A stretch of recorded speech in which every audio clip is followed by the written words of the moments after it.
Bienvenidos a este espacio a corazón abierto en Otra Voz. Seguimos conociendo a los precandidatos, a los candidatos para la alcaldía de la ciudad de La Paz. El día de hoy está conmigo Miguel Roca. ¿Cómo está, Miguel? Buenos días. ¿Qué tal, Gabriel? Buenos días, un gusto de saludarte, un gusto a toda tu audiencia, que entiendo que es un público joven. Me gusta ver un periodista joven. Yo que he hecho muchos proyectos, he dirigido muchos proyectos en mi vida, tengo un dicho que me lo enseñó también alguien. Los mejores equipos se hacen con canas y con ganas. Buenísimo. Y es una manera increíble de empezar porque aquí tenemos eso. Es la mezcla de todo lo que queremos expresar también, no solo a nuestro público que nos ve en las redes sociales, sino también en la radio.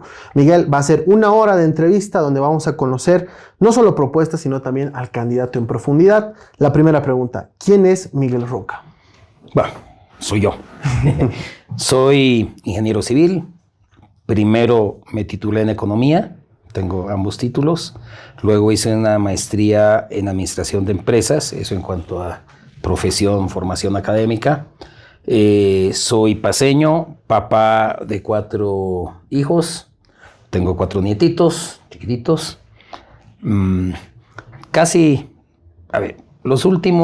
Tengo más de 30 años de vida profesional y al menos 25 de ellos los he dedicado a la actividad privada.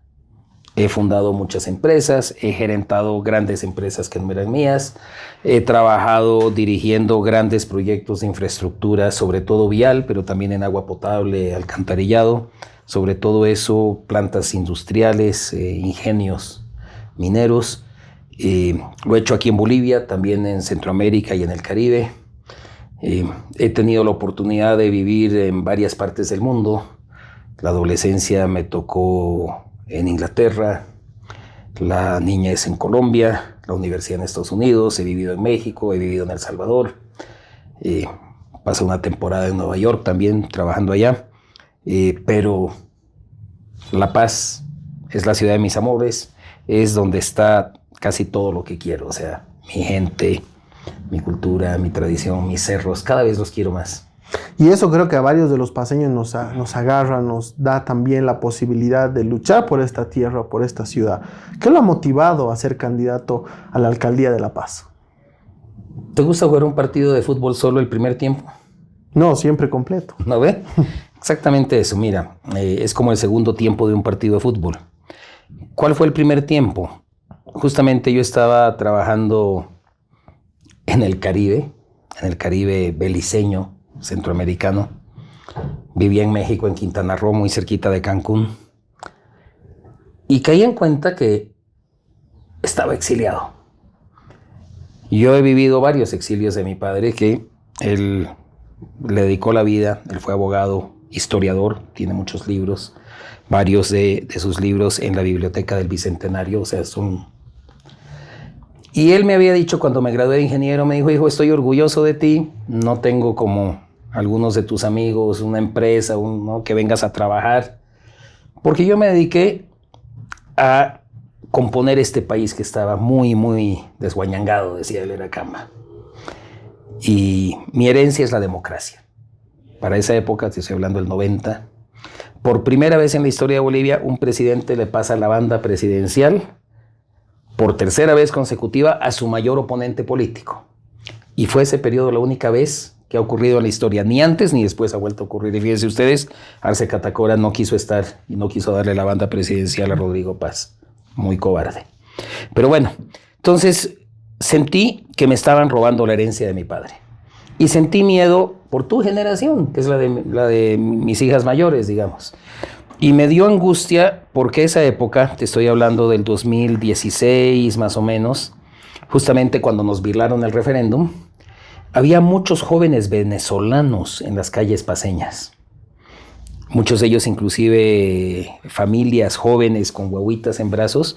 Yo decía, qué terrible que tu patria te expulse, qué terrible tener que mendigar, porque la mayoría de ellos, hablabas con ellos y muchos de ellos inclusive tenían profesiones, pero tenían oficio en su país. Y digo, no debe haber nada más terrible que mendigar, pero peor aún mendigar en patria ajena. Y eso me causaba genuina angustia. Entonces me dediqué al activismo político. Y eso me llevó a ser diputado por la circunscripción 7 los últimos 5 años. No soy un político de siempre, llevo 5 años en política, 5 años y un poquito, digamos, si cuentas la campaña más, ya, ¿no? Y claro, le dediqué como 10 años de mi vida a sacar a los abusivos. El país estaba dividido, ¿no?, entre izquierda, derecha, entre los abusivos y los abusados, que éramos la mayoría, y los abusivos eran los masistas que estaban en el poder. Y bueno, el país entero ya reaccionó. Yo publiqué un libro, el 2018, titulado Proceso de Cambio, el milagro que no fue. Un libro sobre la economía boliviana, la inversión pública. Y ya el 2018, fíjate tú, son casi 8 años, que alertaba exactamente lo que iba a pasar. Decía, nos vamos a quedar sin dólares, esto es insostenible, este tipo de cambio fijo, la subvención no va, la cantidad de elefantes blancos, inversión, el despilfarro, eso es lo que denunciaba en el libro, que me causó muchos problemas, por cierto. Pero entonces, con esa convicción de que había que cambiar esto, me metí en política. Y ya ganamos el primer tiempo. Te decía que para mí esa segunda... siento que los bolivianos, los abusados, ganamos el primer tiempo del partido. Ya no están los abusivos y ahora hay un gobierno encabezado por el presidente Rodrigo Paz que tiene la tarea, es el mandato del pueblo boliviano, de desmontar ese modelo de despilfarro, de corrupción, de estatismo, de todo lo malo. ¿Para qué repetir lo que todos sabemos o la mayoría del pueblo boliviano piensa por la expresión en las urnas? Pero el problema es que ese mismo modelo, esa misma forma de gobernar, de prebendalismo, de caudillismo, de burocracia, de abuso público, está instaurado en nuestras alcaldías, en las de todo el país. Entonces, bueno, yo soy paceño, no me puedo preocupar, bueno, me preocupa, ¿no?, por la alcaldía de Cochabamba, Santa Cruz, Tarija, qué sé yo, pero sí me siento responsable por mi ciudad. Entonces, con esa misma lógica, estoy listo para jugar el segundo tiempo del partido y cambiar la alcaldía radicalmente. Porque la alcaldía, le ha pasado a la alcaldía exactamente lo mismo que pasó en el gobierno central. ¿Y qué es eso? Primero, para que tengas una idea, el 2000 y pico, la alcaldía tenía un presupuesto de 400 y pico millones de bolivianos. Para el 2016, 2.800 en tiempos de Revilla. Claro, puede ser buen alcalde con 6 veces más plata. Cualquiera puede hacer mejor gestión que el anterior, ¿no?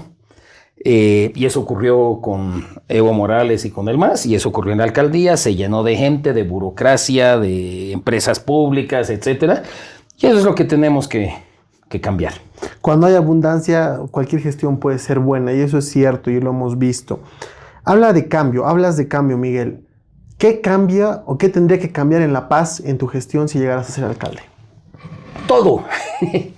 Es una respuesta fácil, pero como, o sea, muy corta. Mira, ¿conoces esto? ¿Llegaste a tener tú uno así? No. ¿Eres muchacho? No, sí, ni siquiera había nacido. Ya, por eso, ¿eh? Cuando yo me compré este celular, era lo último. ¡Oh, qué belleza! Tengo el último, ¿no? Y hace, no sé, 25, 30 años, podías hacer tu vida y te ayudaba a tu vida cotidiana. Con esto yo trabajaba y no sé qué. ¿Podría hacer yo ahora mi vida cotidiana o tú o cualquiera con esto? No. Tenemos que pasar al teléfono inteligente, donde puedes usar WhatsApp, las aplicaciones, todo eso. Entonces, para pasar de esto que tenemos obsoleto, que nos frena, que nos quita oportunidad, que nos asfixia, tenemos que generar un cambio, pero profundo, en el software y en el hardware, ¿no? Ya. ¿A qué le llamo yo al software de la alcaldía? Todo el conjunto de reglas, normas, regulaciones, ¿no?, con que funciona la alcaldía. Comenzando con cómo nos cobra impuestos, ¿ya?, cómo se hacen los presupuestos, ese organigrama que parece un árbol frondoso, ¿no?, parece un sauce llorón ahí con muchísimas ramas y colgando un montón de hojas, ¿no?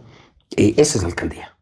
Entonces tenemos que cambiar la forma en que cobramos impuestos, en que se hacen los presupuestos. Tenemos que bajar, pero drásticamente, radicalmente, la burocracia.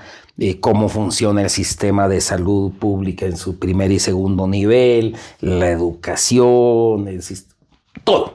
Es que es profunda el cambio que tenemos que hacer. Y con un nuevo software nos va a permitir cambiar el hardware. ¿A qué le llamo el hardware? Las calles, las avenidas, la infraestructura vial, todos los trabajos y la infraestructura que hay que hacer en prevención de riesgos, los sistemas de transporte, la infraestructura de educación y de salud, escuelas, hospitales, los bienes públicos que te tiene que dar la alcaldía, como el recojo de basura, agua potable, alcantarillado, etcétera, ¿no? Bienes públicos los pongo dentro de hardware. Entonces, no sé si... Sí, obviamente, y lo hemos hablado en este programa muchas veces, La Paz tiene muchas deficiencias, pero como Miguel Roca, ¿qué has identificado como el mayor problema que tiene el municipio de La Paz? El modelo. O sea, eso hay que cambiar. Ahora, digamos de temas concretos, por decirte, y apelando a mi formación y mi experiencia de ingeniero civil. El problema de La Paz es así, para que me entiendan. En realidad es así. Esta parte es la ladera oeste, ¿ya? Entonces aquí no hay...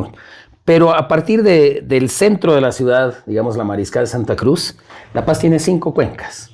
La del Choquellapo, que comienza por Achachicala, luego la del Orcojahuira, que comienza por allá por Chuquiaguillo, salida a Yungas, Villa Fátima, etc.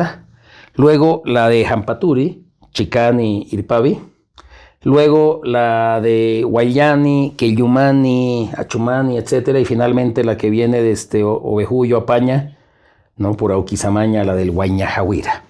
Entonces, el gran problema de La Paz es que comenzó a crecer y comenzó a treparse por las cuencas, la ciudad. Entonces es una ciudad desarticulada.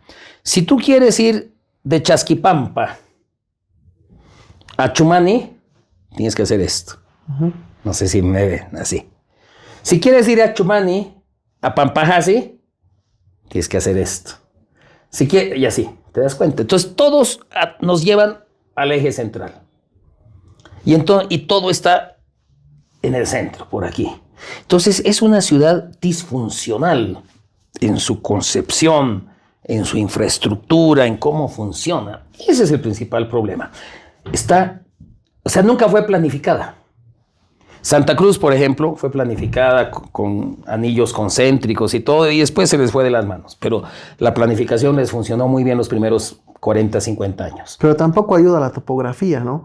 La Paz tiene, por ejemplo, el tema de la urbe, digamos, del centro paceño, claro, es como una cuenca, literalmente estamos en la parte de abajo, pero las montañas no colaboran para que haya una buena distribución. Ahí está pues la ingeniería.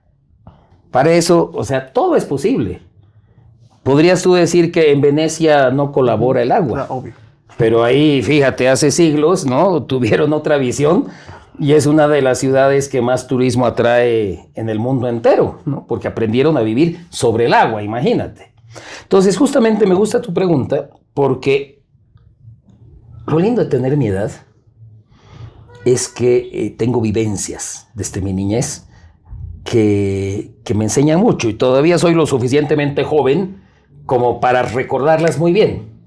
Yo me acuerdo cuando yo era niño en los años 70, el alcalde era Mario Mercado Vaca Guzmán. ¿Lo han escuchado nombrar? Sí. Era presidente del Bolívar, un personaje, de hecho la avenida, ¿no? Entonces, Mario Mercado se dio cuenta que La Paz La Paz terminaba en el Montículo y Ojeta era solo un cerro de ladrilleras y dijo, no, La Paz hay que expandirla hacia el sur y hay que expandirla por el margen derecho del río Choquellapo, porque la única vía esa época al sur era, digamos, la avenida de Orajes, la Hernando Siles.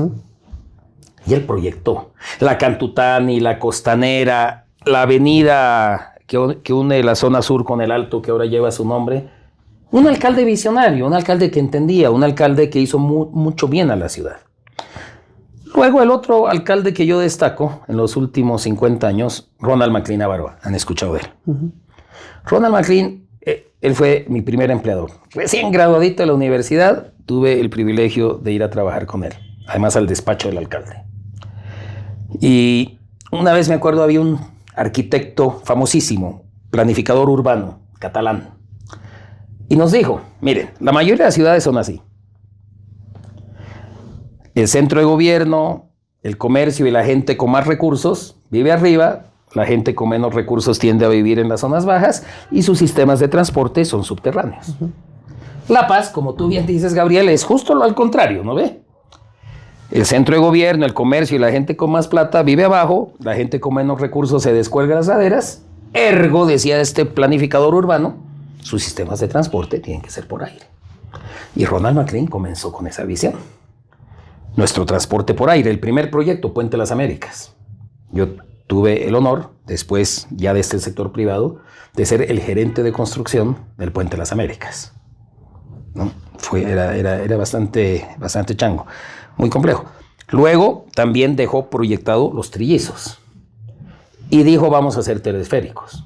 Y llegó a licitar la primera línea de teleférico. No sé si la gente de tu generación sabe eso. No, por ejemplo, eso me llama la atención, que ha sido parte de la construcción de los puentes más importantes, ¿no? El de las Américas, que une dos de las zonas más también céntricas de La Paz. Eso me llama mucho la atención. Exacto, justamente era así, ¿no? Y proyectó los trillizos, Ronald McLean, y dijo, nos vamos a transportar por aire, y licitó el teleférico. Yo también tuve, ¿no? Porque eso, pasaron varios años y yo fui parte de un consorcio con una empresa francesa, Poma, que nos adjudicamos la primera línea del teleférico. Estoy hablando del año 92. Yo fui parte de esa propuesta, por eso conozco bien los temas, costos, etc. La primera línea de teleférico bajaba de las antenas de Ciudad Satélite a la Plaza Camacho. Tutel se llamaba. Pero hubo problemas con el financiamiento, tenía un financiamiento español, pero en fin, son temas de anécdota. No se dio, pero a nadie le cabe la menor duda que quien primero tuvo la visión del transporte de La Paz por aire fue Ronald McLean. Entonces, ¿qué va a hacer el alcalde Roca con esta inspiración? El alcalde Miguel Roca tiene claro que, primero, este problema que les describo. Entonces, lo primero que vamos a hacer es el anillo de las laderas. Si tú quieres ir de Chasquipampa a Chumani, yo puedo. Conozco los vericuetos, las callecitas, por dónde subir, por dónde bajar, pero necesito un buen auto alto, 4x4. Tengo un 4x4, viejito, pero me funciona bien, ¿ya? Entonces, aquí tiene que haber que cualquier auto y tiene que haber transporte público en este anillo de las laderas. Y he hablado, digamos, con un querido amigo, a quien le mando saludos, y es que ve Fernando Condori, que es el dirigente de los transportistas de la zona sur, minibuseros, trufis, taxis, etcétera, y hemos trabajado la idea, les encanta. Entonces comenzamos a reorganizar el transporte zonal, ¿no? En cada zona y poder pasar. Primer asunto. Segundo asunto, ¿ustedes saben cuántos municipios vecinos tiene el municipio de La Paz? Exactamente, después del censo es un poco confuso. No cuántos habitantes. Ajá. ¿Con cuáles municipios colinda La Paz? Con 5, si no estoy mal. 5. Sí. ¿Alguien da más? Sí. Son 9. ¿Cuáles? A ver, Palca, Mecapaca, Achocalla, El Alto. ¿Quién da más? Pucarani. En la punta del municipio de La Paz, Pucarani se junta con Guanay. Y ya comenzamos a bajar por los yungas. Guanay, Caranavi, un poquito de Palos Blancos, Coroico y Yanacachi. Wow. Son nuestros municipios vecinos del municipio de La Paz. ¿Y por qué los paceños no sabemos esto? Porque no eres la excepción. No es que, miren, el Gabriel no sabe. No. Yo diría que el 99% de los paceños no lo sabe. Y solo los que han trabajado en la alcaldía lo saben, que les ha tocado hacerlo. Técnicos, digamos, claro, ¿no? Entonces, ¿por qué? Porque estamos arrinconados en el sur de nuestro municipio. Más del 90% de la población del municipio de La Paz vivimos en menos del 5% del territorio del municipio. Y a su vez, digamos, toda el área metropolitana, La Paz, El Alto, hasta Viacha, Laja, incluyendo Mecapaca, ¿no?, etcétera, vivimos en menos del 7% del departamento de La Paz. ¿Y dónde está el futuro de La Paz? ¿Qué les dicen a los jóvenes? ¿Dónde está el futuro de La Paz? En el centro principalmente, ¿no? Y en el norte, ¿no? Dice. También. Claro. O sea, son nuestros pisos ecológicos, ahí tenemos los yungas, los valles, tenemos recursos mineralógicos, energéticos. Hasta cierto punto, agrícolas. pero Miguel, por ejemplo, ¿qué pasa con los dos distritos Songo y Jampaturi? Que son dos sectores que se los conoce, pero no se los aprovecha realmente. Por ejemplo, eso, a nosotros como jóvenes muy poco se nos ha implementado la idea de conocerlos, de aplicar tal vez nuevas ideas ahí mismo, turísticas, yo qué sé. ¿Qué se va a hacer con estos dos? A eso me voy. Y me gusta tu pregunta. Ojalá que los que nos ven conocen, digamos, las cascadas de Jampaturi. Sí. ¿No? Ojalá que todos las conozcan. Si tú vas a la cascada de Jampaturi es por esta cuenca. Perdón. Salimos por Orcojahuira, en el ejemplo que les daba, a Incachaca, ¿no ve? Aquí a Jampaturi. ¿Has pasado alguna vez de la represa de Jampaturi a la represa de Incachaca? No, porque el camino es muy malo. Ah, pero yo lo conozco y ¿Sí? yo he pasado varias veces. Y sales detrás de la tranca a la represa de Incachaca. No está malo. Bueno, necesitas 4x4. Claro. Y necesitas manejar bien porque los precipicios dan miedo. Sí, en ese sentido es malo, ¿no? Tiene que ser un buen chofer porque si no es realmente peligroso. Pero bueno, el tema cuando me hablas, aquí es Jampaturi y más arriba Songo. Y es a lo que me refiero, estamos arrinconados aquí. Entonces nuestra salida a Yungas es por acá. También hay una salida pero que viene acá. Y aquí está Yanacache. Entonces uno de mis planes pensando en la paz para cuando tú tengas mi edad. ¿Eres soltero o casado? Soltero. Solterito, jovencito. ¿Algún día quisieras tener familia? Claro. No tienes que responder, pero muchos sí. ¿Ya? Entonces yo estoy pensando en tu generación, que es la generación de mis hijos. Cuando ustedes tengan mi edad, ¿cómo va a ser la paz? Si ahorita seguimos con el Nokia, ¿te das cuenta? ¿No?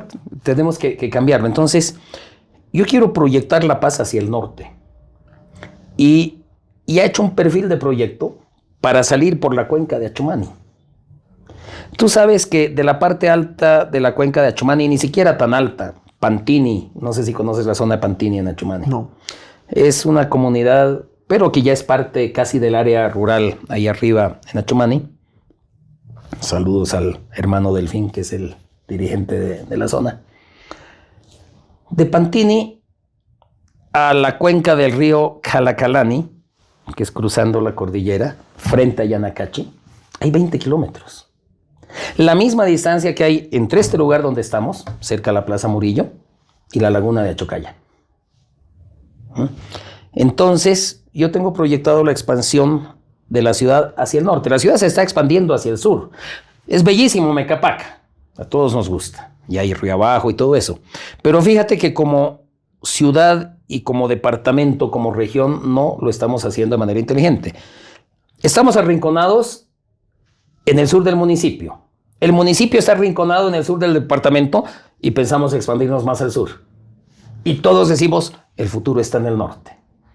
Entonces tenemos que ser racionales y comenzar a expandirnos hacia el norte. Y la mejor manera es por la cuenca de Achumani. Entonces, en la vía que tengo proyectado a nivel de perfil de proyecto, un túnel. Un túnel de aproximadamente 12 kilómetros.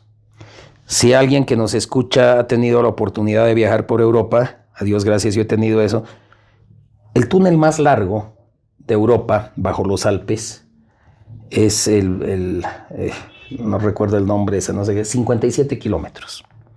Entre Suiza e Italia, 57. Y la primera parte de este túnel, que es de 16 kilómetros, lo construyeron en 1880. O sea, ¿por qué los bolivianos no podemos hacer un túnel de 12 kilómetros? Nuestro túnel más largo actualmente es de menos de 2 kilómetros. Pero hacer uno de 12 es presupuesto. Y he calculado justamente en base de proyectar costos con los costos reales de los túneles largos que tenemos, que es el túnel San Rafael, el que va a Yungas, y el de Potosí Tarija, el de Izcayachi, son los dos grandes. Hacer esto costaría entre la cuarta parte y la tercera parte de lo que ha costado el teleférico. Entonces no es que estoy hablando de Claro, cosas. la gente muchas veces se pregunta, ¿no? Estas propuestas que están en campaña se pueden cumplir a corto plazo. ¿Este proyecto es en 5 años o a más tiempo? Por eso te estoy diciendo, yo trato de ser preciso en mis palabras. Yo voy a proyectar. Te dije, Mario Mercado proyectó el crecimiento de la ciudad hacia el sur. La Cantutana y la Costanera las ejecutó Ronald McLean. Ronald McLean comenzó y proyectó el transporte por aire. Al final el teleférico se hizo en el gobierno de Evo Morales. Pero los alcaldes tenemos que proyectar el futuro de la ciudad. Eso es muy importante. Y cuando proyectar es no solamente imaginarlo y pensarlo, que es el paso fundamental. Y no puedes imaginar y pensar algo si no conoces muy bien la realidad actual para poder imaginar, ¿no?, la potencialidad futura. Eso es fundamental. Entonces yo te digo, esta expansión al norte la voy a proyectar. ¿Eso qué quiere decir?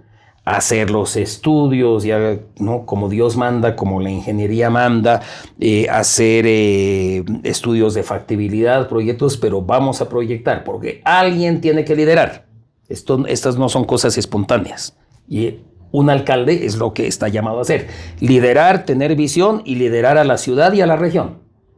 Y de esa manera también contribuir al liderazgo del país, que es lo que pretendo hacer. Qué importante eso, para que la gente tenga claro también que el proyecto obviamente no va a acabar en 5 años. No. Algunos creen así, Miguel, y ha habido gente que nos ha comentado en redes sociales, y eso se va a lograr en 5 años, no le va a dar tiempo, no le va a dar la plata, o sea, los proyectos de los candidatos. Qué bien que lo aclares, porque creo que la gente tiene que entender que la proyección de los proyectos políticos y obviamente que ayuden al ciudadano no solamente se van a dar en 5 años, ¿no? Tengo un amigo, compañero de universidad en Estados Unidos. Me lo encontré hace como 10 años por casualidad. Y trabaja en el departamento de agua de su municipio. ¿Y sabes cuál es su trabajo? Con un grupo de 10 ingenieros. Pensar y proyectar los proyectos de su ciudad para que no le falte agua de aquí a 200 años. Claro. Ese es mucho lujo, ¿no? Pero oye, pensar en los próximos 25 años es imperativo. Y en los próximos 50 es necesario. En los próximos 200 es un poco un lujo, ¿no? Pero también hay que hacerlo. Entonces, por eso, que quede claro, cuando yo digo vamos a expandirnos, voy a proyectar la expansión de la ciudad hacia el norte, llegar a Yanacachi en 20 minutos desde Achumani, porque de eso se trata, llegar a 2.000 metros y a otro clima y a otra potencialidad. Eso quiero para la paz del futuro. Lo que sí voy a hacer durante mis 5 años de gestión es el anillo de las laderas. Eso sí, eso te garantizo que se puede y que lo vamos a hacer. Eso sí es un plan dentro de los 5 años. Quiero pasar ahora al tema que nos aflige a todos los paseños, el transporte. ¿Qué se va a hacer con los trameadores? ¿Cómo se va a regular a los sindicatos en el municipio de La Paz si llegas a ser alcalde? Te lo acabo de decir. El anillo de las laderas, el transporte zonal. Porque ahorita fíjate que nuestro sistema de transporte es casi absurdo. Yo, para venir de Achumani aquí al centro, y cualquiera, otra vez, de Achumani al centro, tengo que hacer esto. Y por aquí van los minibuses, por aquí va el Pumacatari y por aquí va el teleférico. Y por eso estamos trancaderas. Y entonces, ¿por qué tramean los minibuses? ¿Por maleantes? ¿O porque quizá no les sale? Porque tratan de optimizar. Es normal tratar de optimizar. Entonces hay norma. Entonces tenemos un conflicto entre vecinos. Porque tenemos el conflicto entre los pasajeros, que son vecinos de la ciudad, y los minibuseros, que también son vecinos de la ciudad. O sea, los minibuseros también tienen familias, también tienen guaguas para mandar al colegio, también tienen que hacer mercado, etc. Entonces es un conflicto por un muy mal diseño. Entonces, si cambiamos la forma de la ciudad con la infraestructura, vamos a hacer 2 cosas adicionales. Vamos a invertir muy fuertemente en los barrios para que haya lo necesario para desarrollar tu vida cotidiana en tu barrio. Si vives en Villa Copacabana, pues tu tu vida que sea entre Villa Fátima, Villa Copacabana, Villa San Antonio y no sé, de repente cruzar a Miraflores, que sea tu vida de todos los días. No tener siempre que venir a La Pérez, no tener que siempre que, ¿no?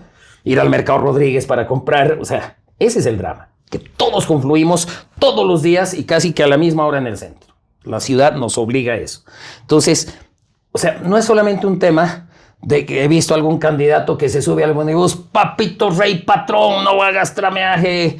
A ese yo lo contrato para mi unidad de la Intendencia Municipal, de control, perfecto, se necesita gente así, ¿no? Pero no, hacer alcalde es otra cosa bien diferente. Tienes que planificar integralmente, ¿no? Entonces, con el plan que tengo de transporte de vialidad, no va a haber el problema de trameaje. O sea, lo marcas de raíz. No es un tema de subirte al minibús o de multarlo, ¿no? O de enojarse cuando eres el pasajero, no. Desaparece el problema. Para solucionar un problema lo tienes que entender y eliminar las causas del problema, no atacar los síntomas del problema. Es igualito que si un organismo tiene fiebre, sí, le puedes poner paños fríos. Pero si no atacas el virus con un antibiótico, no estás logrando nada. Entonces, todos los planes que yo escucho para el trameaje es ponerle paños fríos al problema y no entender el origen del problema, la fuente del problema y darle solución, que es lo que yo estoy haciendo. Lo otro, el teleférico. El teleférico, vamos por lo chico. El transporte zonal, o sea, el minibús, el trufi, lo vamos a rediseñar para que sea transporte zonal. Y los minibuseros van a ganar mucho más, porque yo le preguntaba, y siempre me gusta cuando, sobre todo cuando te toca ir adelante en el minibús al lado del chofer, yo siempre le saco charla. Y lo que me doy cuenta es que se pasan de una jornada que le pegan 10, 12 horas de trabajo, se siente sacrificada, 4 o 5 horas están literal. Por ejemplo, ¿cuánto tiempo de tu jornada estás parado en el tráfico, así trancado, sin avanzar? Entre 4 o 5 horas. ¿Te das cuenta lo irracional? Hay un índice que se llama, que es el IPK, el índice de pasajeros por kilómetro, para la planificación de tráfico y vialidad. La media latinoamericana está entre 4 y 5. En La Paz tenemos 2. Quiere decir que es altamente ineficiente y muy poco rentable el sistema. Por eso se da el problema del trameaje. Es una defensa. A veces se ponen abusivos, no cabe duda, y muchas veces he tenido que reclamar a nombre del resto de los pasajeros. Yo soy. Cuando toca reclamar, yo reclamo. Y creo que me han visto en el Parlamento, ¿no? para constatarlo. Pero entonces, volviendo al tema del transporte. Ese transporte chico va a ser zonal y se va a hacer más rentable. Y nos va a poder mantener tarifas bajas. Luego, el Pumacatari.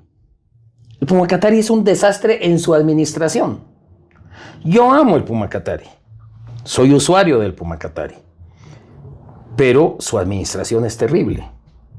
Es deficitario, la mitad de las unidades no funcionan por falta de repuestos. No sé, los mecánicos se roban los repuestos. O sea, entonces tenemos que darle al Pumacatari una administración diferente. Que no sea de la prebenda, que no sea de la politiquería, que no sea del compadrazgo, etc. Entonces, eso hay que arreglar. Y tenemos que hacer que el Pumacatari alimente las estaciones del teleférico. Y tenemos que organizar eso bien con el teleférico. ¿Pero quién maneja el teleférico? El gobierno central. Un saludo al gerente general del teleférico, el ingeniero Cristian Eduardo, mi colega. Es un tipo muy competente. Pero por muy competente que sea el ingeniero Eduardo, ¿qué cuernos hace el teleférico dependiendo del Ministerio de Obras Públicas del gobierno central? Si lees la Constitución, una de las competencias del nivel municipal es su transporte público y nos la niega. Entonces, lo primero que le voy a decir al presidente Rodrigo Paz cuando sea alcalde: estimado Rodrigo, por favor, ¿no? En aplicación de la Constitución, vamos a hacer del teleférico una empresa metropolitana entre La Paz y el Alto, probablemente con participación de la gobernación. Y ojo, la deuda es parte del gobierno central. Y entonces vamos a hacer un nuevo esquema también de administración del teleférico, que si les interesa y hay tiempo, lo podemos comentar en detalle más tarde. Pero entonces, fíjate, tienes una reingeniería al teleférico para empezar a recuperar la competencia. Al Pumacatari estás rehaciendo el transporte zonal con esta nueva forma de gestionar la infraestructura paseña, ya no es proyectar, gestionarla. Entonces, el problema del transporte va a tener una solución integral profunda. Dentro del transporte hay un problema que también aqueja La Paz al municipio, interciudad. ¿Qué se va a hacer en la gestión de Miguel Roca con los transportes que entran desde la Ciudad del Alto y vuelven a salir? Los interciudad perjudican en algún sentido, por ejemplo, en el centro paseño, a los ciudadanos paseños que tributamos también en el municipio. Lo primero, separemos la paja del trigo. El peaje de la autopista. Lo pagamos paseños y alteños por igual, o no sé, pero entre paseños y alteños pagamos ese peaje. ¿Tú sabes a dónde se va la plata del peaje? Eso debería saber la ABC, ¿no? Debería dar al gobierno resultados. Central. Al gobierno central. No es exactamente la ABC, sabías Bolivia, pero es el gobierno central. Ministerio de las Públicas. Y se lo lleva. Y no tenemos con qué mantener nuestros caminos vecinales, etc. Entonces también... O sea, yo soy muy autonomista, no sé si te das cuenta. Sí. ¿Ya? El teleférico tiene que ser metropolitano. El peaje de la autopista, departamental. ¿Ya? Con relación a las ciudades es bien simple. Los salteños pueden bajar por la autopista y volverse a subir. Los paseños pueden subir a la autopista y volverse a bajar. Ese es el trato. Y con esta nueva forma de gestionar la ciudad, la infraestructura vial, etcétera, otra vez, no todos van a confluir en el centro. Entonces tú vas a tener el transporte zonal. También, digamos, los minibuses que bajan por la Avenida Naciones Unidas, ¿no? Los que bajan por la Pumaya, etcétera. Es una desgracia. Ahorita venir de... ¿Alguna vez has venido al cementerio en la mañana? No, por la parte de atrás. ¿Ah? Por la parte de atrás, por las Naciones Unidas.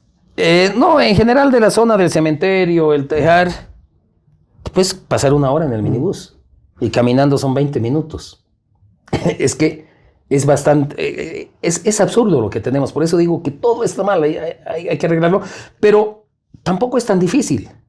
Lo que necesitas es claridad del problema, porque cuando entiendes el problema con claridad, la solución salta a la vista. Entonces, por eso te digo que reorganizando los minibuses, que son miles y son lo que genera trancadera, con este plan que tengo de reorganizar la infraestructura vial y la forma en que funciona la ciudad, estás atacando el fondo del problema de una manera estructural. Otro problema que nos aqueja en la ciudad de La Paz son los avasalladores. ¿Qué se va a hacer si Miguel Roca llega a la alcaldía con los avasalladores? En muchas zonas de La Paz están afectando, en especial a las laderas. Otra vez. Es que piensen en esta mano, porque aquí está el kit del asunto. El problema de estas laderas, estas cuencas, es que no tenemos el límite claro. ¿Y por qué no está definido el límite? ¿Te has puesto a pensar? Porque a nadie le interesa. Porque, como dice el refrán, en río revuelto, ganancia de pescadores. Entonces, no le interesa al alcalde de La Paz, ni sus funcionarios, y no le interesa al alcalde de Palca, y no estoy hablando de una persona en particular, a los alcaldes de La Paz, a los alcaldes y los funcionarios de Palca o Mecapaca o Achocaya. ¿Por qué? Porque ahí no hay Dios ni ley en esas áreas grises y por eso se dan los avasallamientos. Los avasallamientos a veces se dan, de hecho, a la fuerza pura, que es más fácil de controlar, porque es simplemente un delincuente que hay que aplicar la ley y utilizar la fuerza pública. Eso sería fácil. El problema es más complejo. Que muchos de los avasallamientos se dan con título en mano, porque aparecen más de un dueño para el mismo terreno. ¿Y cómo se da eso? Es que hay que entenderlo.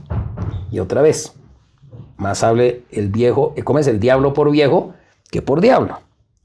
Si tú te vas atrás de dónde vienen esos títulos, Tienes que ver que vienen de la reforma agraria, de los títulos ejecutoriales, pero ¿cuál es el problema? Tú tenías una comunidad que justamente estaban aquí arriba. ¿Ya? Esa comunidad, por decirte, recibió de dotación 400 hectáreas. Y esa comunidad tenía 50 familias. Entonces, cada familia recibió, o sea, entre ellos se repartieron terrenos de cultivo. 3.000 metritos acá, 2.000 metros allá, 4.000 allá, tal familia y qué sé yo. Y luego, donde no eran terrenos de cultivo, los llamaban terrenos de uso común, de pastoreo. ¿Y dónde eran esos terrenos? Cerros, aires de río, cañadones.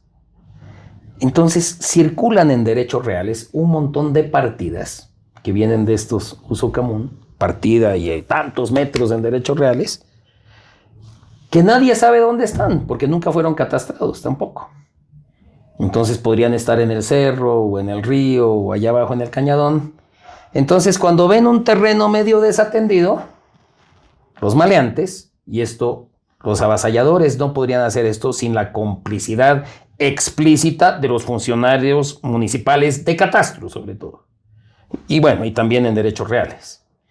Entonces dicen, yo tengo aquí, no sé, 1.000 metros en papel. Y digo, pucha, aquí hay más o menos 1.000 metros. ¡Tum! Le pongo el papel encima. A alguien, digamos, que ha viajado, o alguien que es muy vulnerable por, ya sea, ¿no?, está enfermo, qué sé yo, para poder defenderse, o no tiene los recursos. Por eso se da el avasallamiento.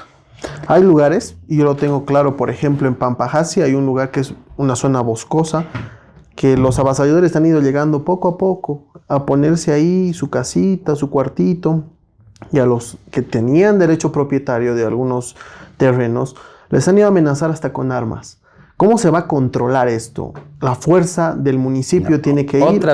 Otra vez. Igual que arreglar el problema del trameaje no es ni a punta de palo, ni tampoco papito rey patrón, date la vuelta y no hagas trameaje, no. Tienes que ir al origen del problema. Y es lo que yo pretendo hacer. Por eso te estoy explicando más o menos muy sucintamente cuál es el problema. Lo he estudiado a profundidad.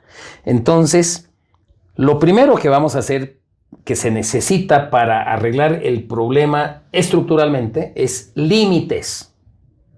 Y eso no es fácil. Primero tiene que partir de una voluntad férrea como roca, y hago honor a mi nombre, tengo esa voluntad férrea como roca de establecer los límites. Pues yo no voy a ir a meter la mano a la lata. Yo quiero morir orgulloso de haber hecho algo por mi ciudad y que mis hijos me recuerden con orgullo y que la gente me recuerde como yo recuerdo a Mario Mercado o a Ronald McLean. Eso quiero, ¿ya? Entonces, los límites.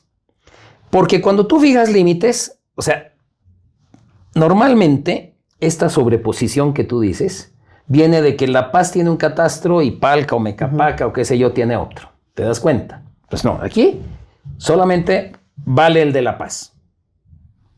Y obviamente Mecapaca o Palca, Mecapaca tiene la pretensión de que hasta el 8 Calacoto es Mecapaca. Y Palca tiene la pretensión de que también llega hasta Calacoto. Y esa es una pretensión mañuda, no es una pretensión honesta. Pero no importa, yo creo que va a haber nuevas autoridades y nos vamos a entender con los nuevos alcaldes. Pero si el alcalde tiene la voluntad férrea y el conocimiento de cómo se establecen los límites, lo vamos a hacer. Tengo un compañero, un amigo, Ingvar Ellefsen, que es nuestro candidato a gobernador, y Dios quiera que él también sea elegido gobernación, es nuestro plan principal, trabajar los límites, porque hay una ley, la ley 339, una ley nacional, que te dice cómo tienes que delimitar, y esa ley es un desastre. La tenemos que cambiar para dar la solución. Pero entonces yo tengo el suficiente conocimiento de la ley, de cómo funciona el Parlamento. 3 años estuve en la Comisión de Ordenamiento Territorial del Estado y Autonomías y conozco aquí y sé cómo cambiar eso para lograr los límites. Entonces, logras límites, ya no tienes 2 dueños para un terreno. Entonces, si hay avasallamientos, es simplemente un maleante que se entró. Porque ahorita el maleante se entra, pero con el aparente respaldo de un título, y entonces dice que Mientras un juez decide, es a la fuerza pura que se definen las cosas. Entonces esto se va a acabar. ¿Entiendes lo importante que es conocer a fondo el problema para dar la solución estructural y no irte al síntoma, irte al origen del problema, no a la manifestación del mismo? Otro problema que ha ocurrido acá y se ha visto muy, muy de cerca es el tema de los animales, Miguel. La sobrepoblación animal en las calles, el mal cuidado, la dejadez de la población. ¿Qué se va a hacer en la gestión si llegaras a ser alcalde? Este tema de los animalitos no es tan fácil, no es tan difícil de resolver, yo diré. Primero, los paceños somos bien querendones de los peluditos. Yo creo que la mayoría de los paceños. Yo tengo un perrito y 2 gatos. Y tuve por 14 años mi Golden, Tango se llamaba, que me acompañó desde que nació hasta su último respiro. Y así somos, creo, la mayoría de los paceños. Fíjate tú la ironía en esta ciudad, que tenemos un montón de perritos callejeros que sufren. Y tenemos un montón de predios municipales abandonados. Y no solamente están abandonados, sino que convertidos en basureros, botaderos de escombro. Y tenemos un montón de organizaciones y sobre todo juventud que quiere hacer algo para cuidar a los perritos. Mi hija, cuando estaba en la universidad, cada semana me llegaba con un perrito nuevo. Una vez me llegó con un gran danés que se había perdido. Me daba miedo y era una dulzura el perro, pero era de mi tamaño, ¿no? Entonces, hay lo que se necesita. Hay voluntad en la sociedad civil, hay auténtico cariño y preocupación, como tú lo acabas de expresar, y es muy, muy propio de tu generación, y eso es lindo. Eso es algo que a mí me llena de optimismo. Cuando una generación es muy cálida, muy humana, ¿no? Y piensa en defender a los sin voz, ¿no? Entonces, ¿cuál es mi plan? Todas estas áreas que hay municipales abandonadas, les vamos a dar un uso. Y un uso prioritario, no es lo único, porque hay, creo que para mucho más. Entonces, por ejemplo, doy un ejemplo y aprovecho. Yo vivo en Achumani. No sé si conoces, hay una parte que baja de la meseta de Achumani hacia Coane. ¿Ya? Y ahí, cuando paso por ahí, cada vez me mortifica porque es más escombros, más basura. Y un letrero, área municipal, ¿no ve? Primero vamos a limpiar eso, para un ejemplo, porque esto es un plan piloto que lo tengo bien identificado, pero va a ser la forma de trabajo en general. Ahí, ¿qué voy a hacer? Primero voy a mandar y vamos a limpiar eso, vamos a ponerlo bonito. Luego voy a convocar a organizaciones animalistas a decir quién me presenta el mejor proyecto para hacer un albergue de perritos acá. Y no es suficiente. Voy a convocar a las empresas privadas y le voy a dar incentivos tributarios y de otra índole, todo lo que se pueda, para que bajo el concepto de responsabilidad social empresarial aporten los fondos que se necesita. Entonces tenemos financiamiento, tenemos lugar físico, espacio, y tenemos voluntarios que lo gestionen. Ese es mi plan piloto, pero esa es mi forma de expandirlo a diferentes áreas de la ciudad, porque lo que te estoy diciendo en una zona que la conozco muy bien, pues porque vivo ahí, me doy cuenta que ocurre lo mismo en todas las zonas de la ciudad. Entonces es una forma de gestionar este problema que señalas que nos preocupa a todos. Y por supuesto que zoonosis tiene que funcionar mejor, tenemos que esterilizar a los perritos, tenemos que hacer las campañas de vacunación y tener más presupuesto para esas cosas. Y otra vez, primero, si no hay corrupción, si no hay ineficiencia, si no hay todo el tema de prebenda, etcétera, en la alcaldía, pues tienes fondos lo suficientes para hacer que estas cosas que estoy describiendo funcionen bien. Tocas un tema importante, la corrupción. ¿Cómo se va a trabajar la corrupción si llegaras a ser alcalde? Hay 2 tipos de corrupciones. Digamos, la microcorrupción, llamémoslo así, que no es tan micro, y la macro. Esto para distinguir a qué me refiero. Las 2 son igualmente censurables. La microcorrupción es la del funcionario que te pide coima para hacerte tu trámite, para aprobarte y para no sé qué, ¿verdad? Y obviamente esa corrupción puede llegar a crecer a niveles muy grandes, sobre todo en aprobación, no sé, de permisos de construcción y ese tipo de cosas. Esta corrupción se da cuando las normas no están claras, cuando hay discrecionalidad. Mire, aquí solamente se puede 5 pisos, pero no sé, podrían ser 8 y dependiendo, a ver, de su cariñito, podrían ser 12. Ese es el problema. O cualquier trámite que haces. Entonces, si tú haces uso de inteligencia artificial, que ya es una herramienta naciente, pero ya poderosa y de uso común, simplificas los trámites, etcétera, no es difícil eliminar esa microcorrupción, que puede llegar a ser montos grandes, pero llamémoslo, porque le digo micro porque está en lo que hace un funcionario.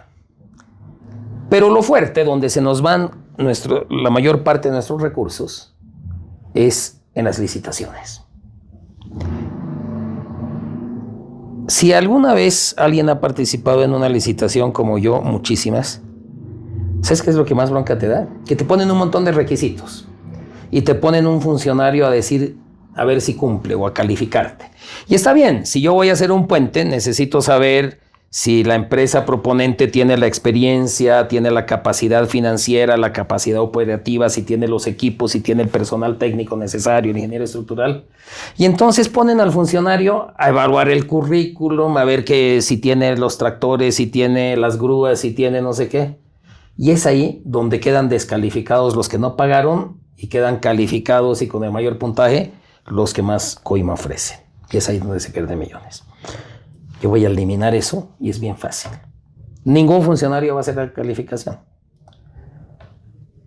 Tú me vienes a hacer una propuesta y esto va para construcción de un puente o para el desayuno escolar o para cualquier servicio grande que recojo de basura, lo que sea, lo que contrata la alcaldía. Ya te voy a decir, Gabriel, tráeme tu propuesta y tráete la garantía de una aseguradora.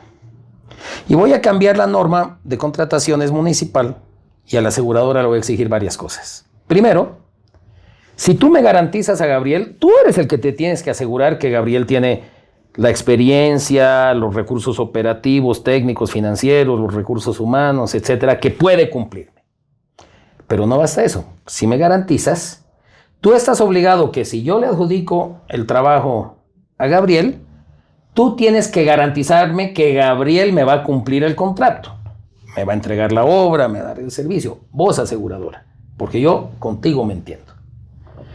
Y hay otra garantía, normalmente, que es de anticipo. Normalmente para obras, sobre todo, necesitas que te dé un anticipo y entonces hay otra garantía. No, con la misma empresa. Entonces tú te tienes que sentar con tu aseguradora primero a convencerlo que tienes la capacidad y que te dé la garantía.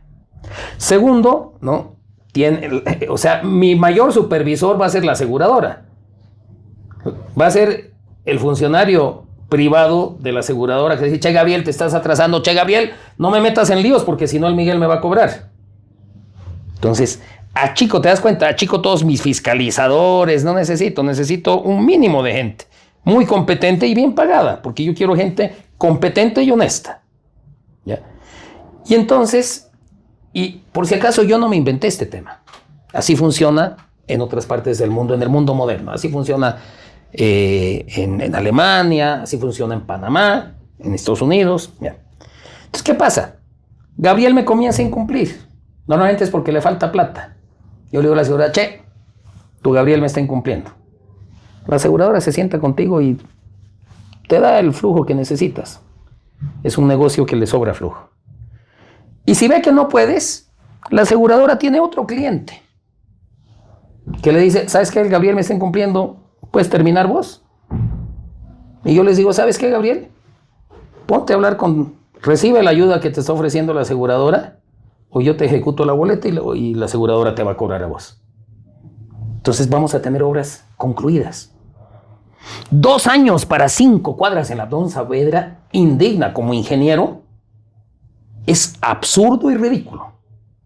Yo no sé qué tipo de ingenieros hay en la alcaldía y probablemente los hay muy buenos.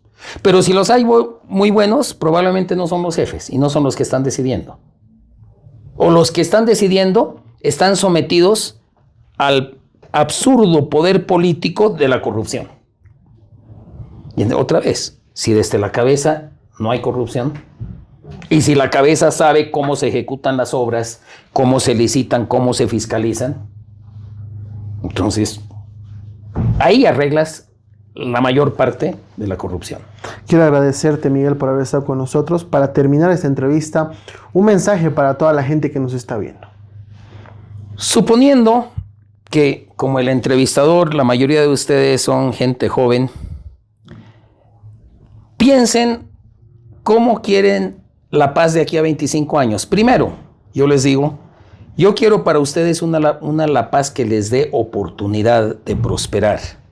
Que a ustedes, los jóvenes, les dé la oportunidad de prosperar, de hacer su vida, de hacer sus familias, que sus hijos disfruten a sus abuelos y que ninguno de ustedes tenga la necesidad de buscar oportunidad en otra parte. Si consiguen oportunidad en otra parte porque es mejor de una buena oportunidad que tienen aquí, bien. Pero que no estén mirando a otro lado porque simplemente aquí no hay ninguna oportunidad. Ese es mi compromiso con ustedes.